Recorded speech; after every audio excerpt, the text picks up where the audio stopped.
Hello, my name is Dr. Joseph Missal. I'm Director of Bands at Oklahoma State University. This video will be devoted to "You Banks and Braes of Bonnie Doon" by Australian-American composer Percy Aldrich Grainger. The title itself means the banks and hillsides of the pretty River Doon in Scotland. Grainger's original score of "You Banks and Braes of Bonnie Doon" was first performed on May 23, 1903 by a chorus of voices, whistlers, and harmonium in the London home of Mrs. Frank Lowry, Grainger's composer patroness at the time. Grainger played the harmonium. The composer first set this sensitive Scottish folk song for wind band in 1932, 5 years before his masterwork, Lincolnshire Posy. Scored in F major, the full tune is set twice in a flowing legato style. The entire work is only 32 measures long. Form of the work is A prime. Each section is 16 measures long with 2 8-bar periods, each with a 4-bar antecedent and a 4-bar consequent phrase. The 4th and 7th scale degrees are always absent in the melody. The basic material is a pentatonic scale that fits the key of F major. Harmonizations include those scale degrees when appropriate. The melody is most likely derived from an old bagpipe tune. The melody is in AABA form and has a beautiful lyrical quality. The principal alto saxophone, second cornet, second clarinet, and second oboe carry the melody in its 2 statements.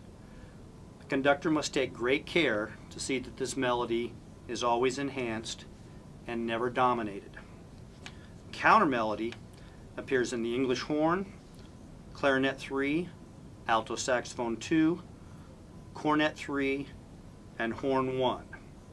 Supporting material appears in clarinet 4, tenor saxophone, second horn, and first trombone, and a drone reflective of bagpipes appears in bassoons, low clarinets, low saxophones, and second and third trombone. The rhythm of the melody is primarily in 8th notes, with the interruption of a Scottish snap rhythm, which is a 16th note followed by a dotted 8th note with an accent on the 16th note. The concluding bar of the first A phrase should be stretched through beats 4 and 5 and include a slight crescendo through the 8th notes played by the first horn, English horn, third cornet, third clarinet, and second alto saxophone. This makes the phrase sound more musical and retains the harmonium character of ongoing sound. After an expressive repetition of the first 4 bars, the second A phrase, and a careful approach to the cadence in bar 9, the conductor must obtain a release of the F major chord in such a way that the sound continues into the anacrusis of the B phrase. As a crescendo gradually builds in bars 10 through 12, each of the 4 C naturals must mount in increasing intensity. This tension resolves on the downbeat of bar 13 when the melody finally shifts to a D and then begins to soften. Grainger's suggestion of a slightly faster tempo in bars 10 through 11 and a slackening in bars 12 through 13 heighten the emotional impact of this passage. Bar 13 also features Grainger's first alteration of the F major scale. With the return of a B flat on the 4th pulse of this measure, Grainger slides conveniently into the dominant 7th and onto the 3rd repetition of the A phrase. As the first setting of the tune concludes, the marking slow off serves as a reminder of Grainger's rejection of traditional European tempi markings he called blue-eyed English. The short fermata should be treated as a momentary pause in the music's flow, where sound will overlap and players can breathe before continuing with a second statement of the tune. As the second setting of the tune begins again at measure 18, It is joined by the lyrical whistler's tune in the high woodwinds and principal cornet. Although it must not dominate the primary melody, a dynamic shaping of the whistler's tune in accordance with its contour will enhance the first two A phrases of the second setting. The second statement of phrase B, measure 26, is also the first instance of tutti ensemble playing. Rising scale fragments in high woodwinds and principal cornet direct a growing harmonic and rhythmic intensity that climaxes in measure 30. In measure 30, horns, trumpets, and some low woodwinds who have accented sixteenths and continuing eighths should play them heroically before joining the softening of the rest of the ensemble. This section is derived from the whistler's tune and is the only part of the piece that is actually articulated. The horn timbre should predominate. The glissando between the last two fermatas should be interpreted as a slow fall and perhaps thought of, in Frederick Fennell's words, a happy sigh of musical satisfaction. This is a rehearsal guide for Ye Banks and Braes of Bonnie Doon by Percy Grainger, performed and rehearsed by the Oklahoma State University Wind Ensemble. If you would play from the beginning to circle 10, please.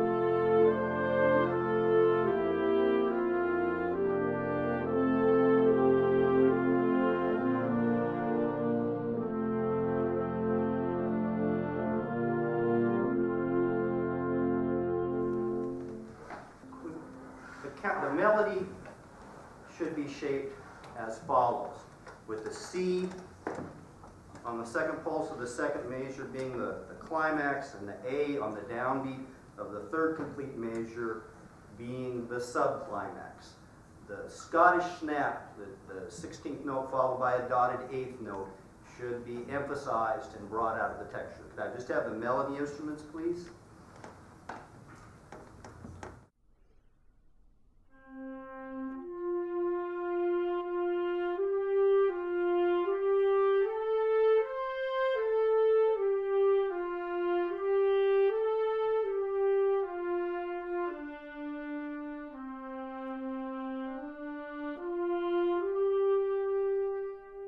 Counter melody that's underneath that should be shaped exactly the same, except when the antecedent connects to the consequent phrase, in which the counter melody should slow down and slightly crescendo to connect the two phrases together.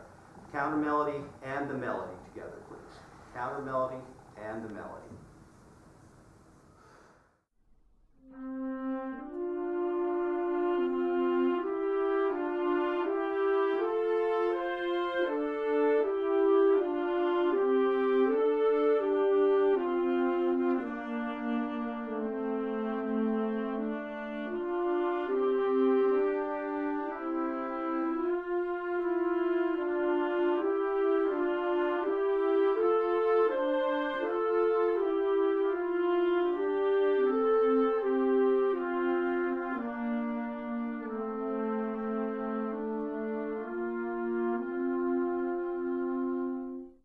Good.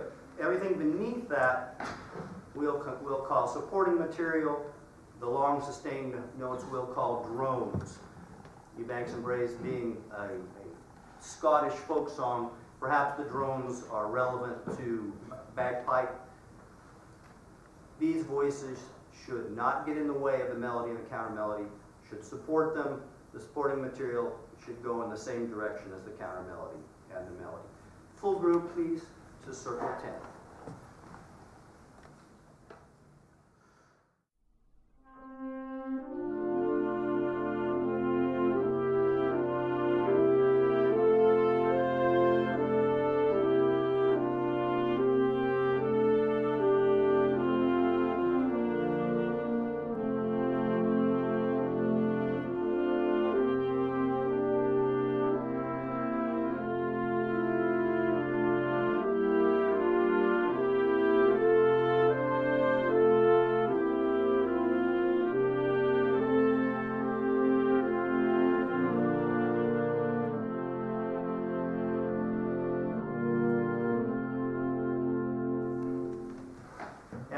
10, we have the B part of the melody.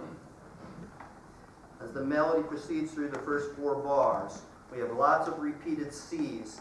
Each successive repeated C should be louder and have more stress until we reach measure 13, where it resolves to a D on the downbeat. This is also our first instance of chromaticism in Grainger's harmonization. I like the trombone, first trombone part to be the lead voice in that chromaticism, bringing out the B natural into the B flat, setting up the dominant and returning back to the A phrase. This is the pickup to 10, the anacrusis to 10, and we'll go right up till 18, gang, without the pickup, right up to 18 without the pickup at 10. This is a pickup at 10.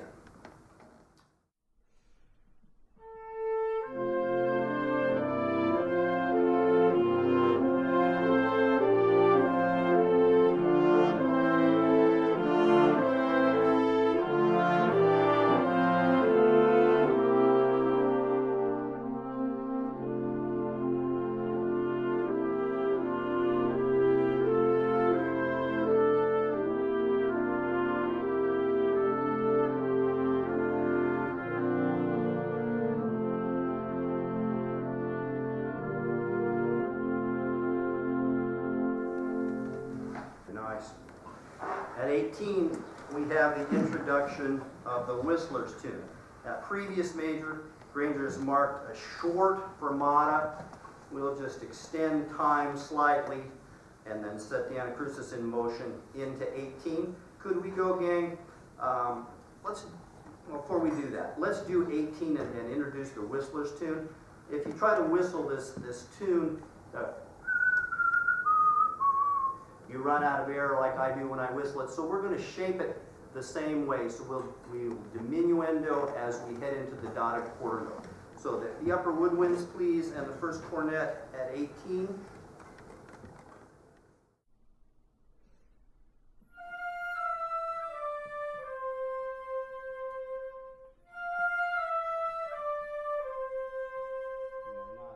And then that's the layering on top of what already exists. Please play the first 4 bars of that as a full ensemble, starting measure 17, So we can do the fermata, measure 17.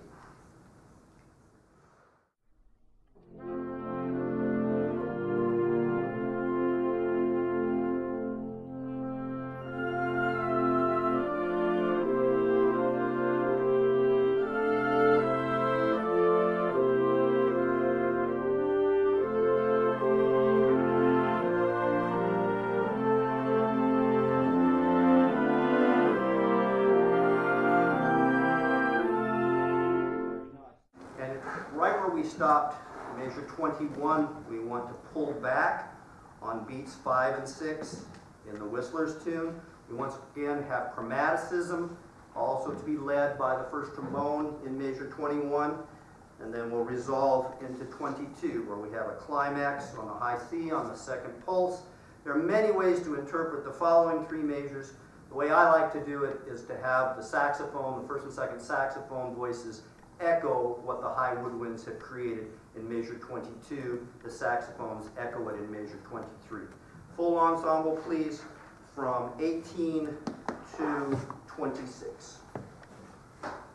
18 to 26.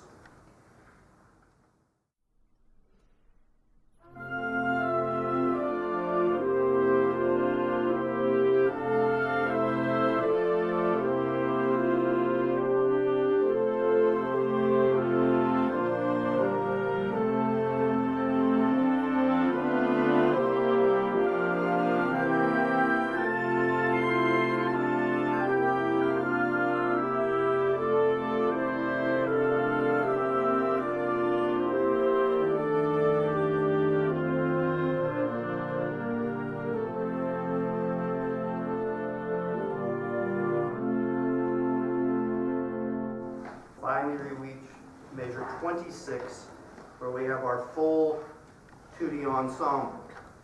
The trumpets, the euphonium, and the tuba and string bass have been patient for the 26 bars. All conductors should be cautioned to work hard to suppress them They're impatient when they get there. They want to play louder than is necessary. So we'll begin at 26. We'll lead our energy to 30, where we have the climax of the entire piece. At that point, we'll slow into 30, subdividing beat 6 of 29. We have the Whistler's tune orchestrated in horns, and low woodwinds, and trumpets.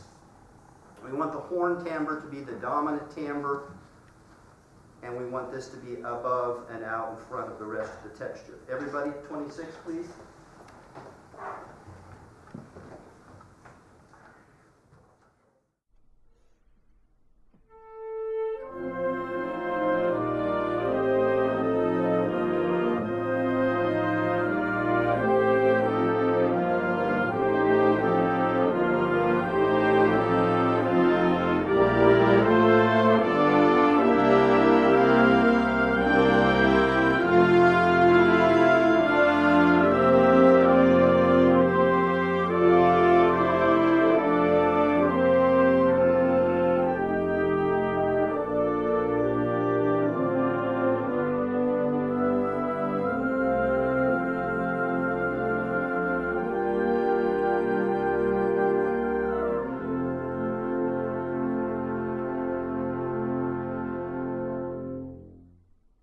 Very nice.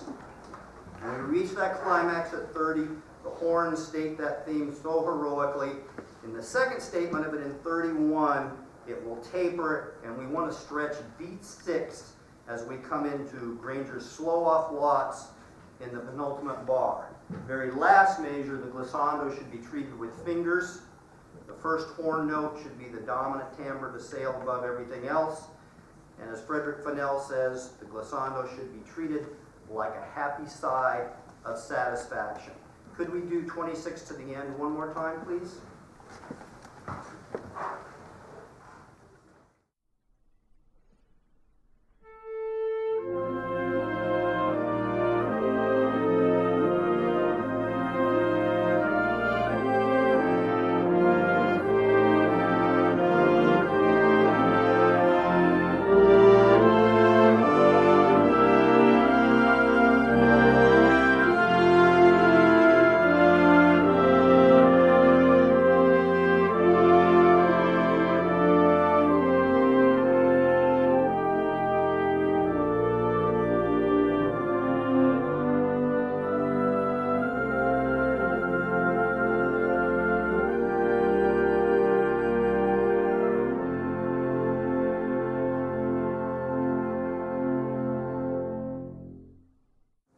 Good. The very last note should be treated with a release of dissipation, with the lowest instruments, the tubas and the low woodwinds, being the last sound out. This is a performance run of Eubanks and Brazephani.